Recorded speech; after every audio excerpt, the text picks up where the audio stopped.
தேர்தல் அரசியல் என்றால் என்ன? இப்போது ஓரணியில் தமிழ்நாடு, இது தேர்தல் அரசியல். தேர்தல் வர 6 மாசம் இருக்கும் போது வாட்ச் கொடுக்கிறது, செல்போன் கொடுக்கிறது, 1000 ரூபாய் கொடுக்கிறது, டிஃபன் கேரியர் கொடுக்கிறது, இது தேர்தல் அரசியல். ரோட் ஷோ நடத்தி டாட்டா காட்டுவது தேர்தல் அரசியல். நான் வந்தால் 1000 தருவேன், 1500 தருவேன், இது தேர்தல் அரசியல். அப்ப மக்கள் அரசியல் என்பது என்ன?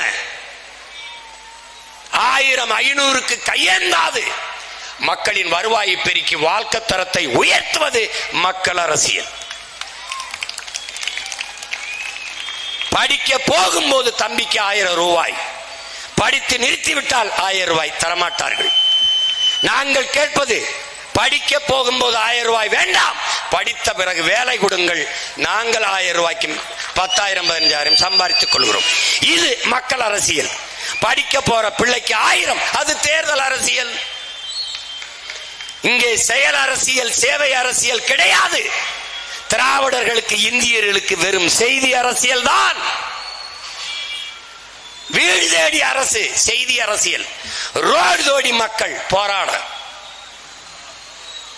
உங்கள் பிள்ளைகள் முன்னெடுக்கிற அரசியல் செயல் அரசியல், சேவை அரசியல், செய்தி அரசியல் அல்ல. மகளிருக்கு 1000 ரூபாய் உதவித்தொகை, உரிமை தொகை கொடுக்க போகிறோம் என்று செப்டம்பரில் கொடுப்பதற்கு ஜனவரியில் இருந்து விளம்பரம் செய்வது செய்தி அரசியல். 1000 ரூபாய் பெற வேண்டிய ஏழ்மை வறுமை நிலையில் இல்லாது என் தாய்மார்களின் வருவாயை பெருக்குவது என்பது செயல் அரசியல். இந்த அரசியலைத்தான் உங்கள் பிள்ளைகள் முன்வைத்து களத்திலே நிற்கிறோம். இதனால் அறிவார்ந்த தமிழ் சமூக மக்கள்,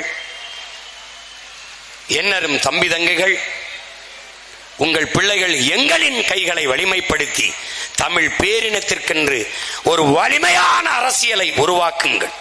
இதை தவிர தமிழ் பேரின மக்கள் பாதுகாப்பாக வாழ்வதற்கு வழி ஒன்றும் இல்லை.